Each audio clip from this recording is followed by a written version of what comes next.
Welcome back to Ferris Sports Update. We turn our attention now to Bulldog Cross Country, and with us head coach Jared Kelsh. And Coach, welcome to the show. Thanks, Rob. Obviously, your team got off to a great start this past weekend, hosting the 45th annual Ray Helsing Bulldog Invitational, and maybe talk about how the weekend went. Yeah, really good weekend. Great weather. Good for our kids to get a first meet-in of the season. Nice to be at home on our home course and have the community support. So went really well. Had some kids step up and run some lifetime PRs for the first meet of the season with a pretty soggy course. So we were very pleased with how everybody ran this weekend. Maybe talk about what this means to continue this event every year, dating back to the early 1970s, named after legendary head coach Ray Helsing. Yeah, I think it was renamed in 2010 after Ray Helsing started the cross-country programs here at Ferris.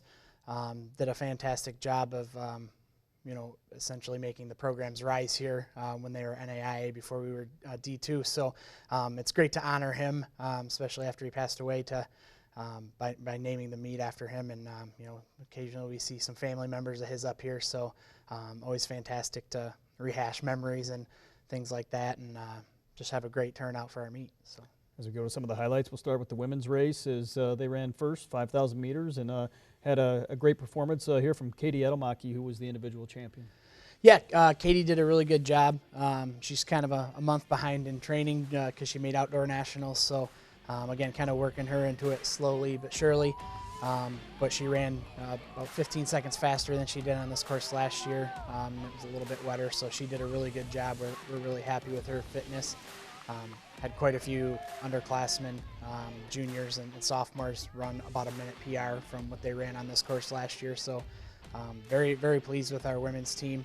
Our top six were within 90 seconds of each other. So pretty solid start, and looking to build off of that as the season continues. The top 12 finishers here in the women's field, and obviously for some of the freshmen, a first chance to run here on the college level. Yeah, we do a 5K for the first one, again, just to kind of to help ease the transition, kind of get them the mindset of what it's like racing college. We'll bump up next week when we go to Michigan State and run a 6K. So not a huge difference, but certainly a little bit different tactics and a little bit change in training and summer mileage for some of our incoming freshmen. So this is obviously the only home meet you have, and a chance to run maybe in front of some fans and some friends and fellow students. Yeah, our kids really like it. Again, just having the opportunity to have people from the community and the university come out and support them at our only home meet has always been fantastic. Love having it at Khaki Golf Course. They always do a great job of helping us prepare the course and make sure it's ready for race day. So we mentioned Katie was the individual champion. Of course, she went to the national championships last year. Maybe talk about having her back as one of the leaders on your team. Yeah, we're super excited. Like I said, her fitness level right now is super high.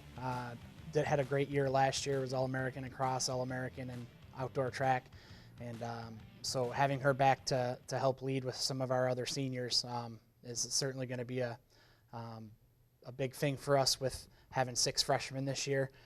It'll kind of help ease the transition and like I said, let our juniors and sophomores take their time to kind of work through the system before they have to step up into that leadership role. So as we go to the men's side now, they ran a little bit of a longer distance, an 8K, and some nice performances on the men's side as well.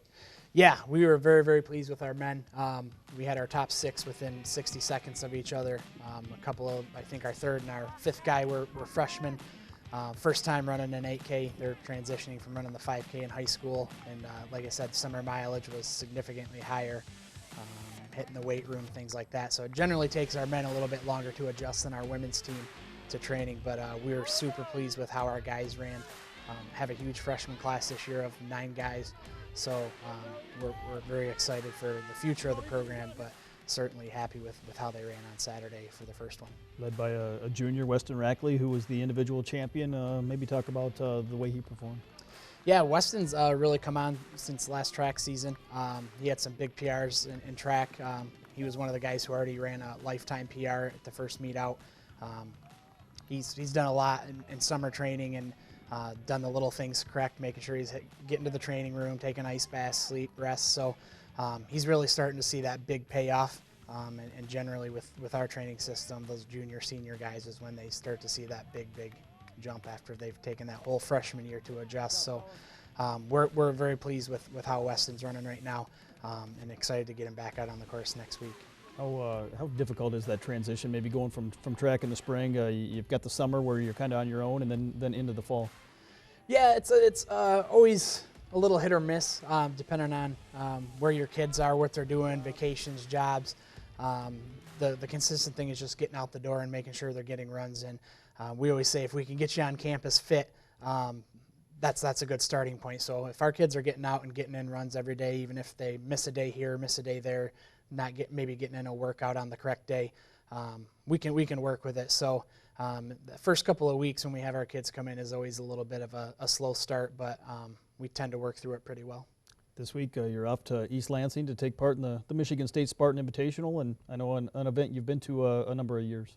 Yeah, it's really a great event. They have tons of unattached runners, D1 through D3 NAIA, so we really kind of see the gamut of all of the Michigan teams and some local Midwest teams. Very, very competitive, a big race for us.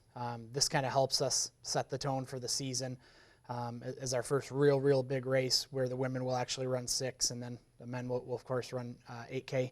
But it's always a good start for us because it kind of lets us know where we're at and gives us a good starting point to continue to progress off of throughout the season. So, how important is this first month and some of these events you'll take part in before you get into the heart of the conference and the regional schedule at the end of October? It's very important. Again, going to some of these meets where we see some teams that are not in our region, it's always big for us to be competitive with them, so we get those chances for at-large bids at the end of the season. So it really is a week-by-week basis, and our goal is every week we want to be better than the week before. So we want to continue to improve throughout the season and certainly run our best at conference and regionals.